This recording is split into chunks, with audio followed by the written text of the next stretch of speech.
పచ్చి కొబ్బరి టమాటో పచ్చడి అన్నం లేక కాదండోయ్, అన్ని రకాల టిఫిన్స్లోకి సూపర్ అంటే సూపర్గా ఉంటుంది. ముందుగా ప్యాన్ తీసుకొని ప్యాన్లో ఆయిల్ వేసుకొని పచ్చిమిర్చి వేసుకొని వేయించుకోవాలి.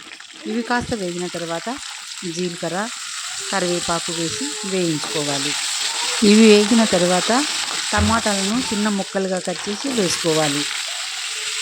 రుచికి తగ్గ ఉప్పు కూడా వేసి అంతా ఒకసారి కలుపుకొని మూత పెట్టి మగ్గించుకోవాలి. చూద్దాము, టమాటా పచ్చిమిర్చి అంతా కూడా బాగా మగ్గిపోయింది.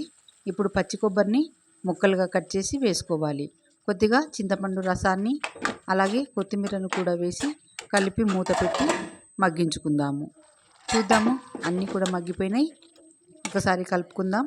ఈ మిశ్రమాన్ని కూడా చల్లార్చుకొని మిక్సీ జార్ తీసుకొని మిక్సీ జార్లో ముందుగా ఎల్లిపాయలు కొబ్బరి వేసి మిక్సీ పట్టుకోవాలి. చూడండి, ఈ విధంగా మిక్సీ పట్టుకున్న తర్వాత మిగతా మిశ్రమాన్ని కూడా వేసి కొంచెం బరకగా మిక్సీ వేసుకుంటే ఎమ్మి పచ్చి కొబ్బరి టమాటో పచ్చడి రెడీ.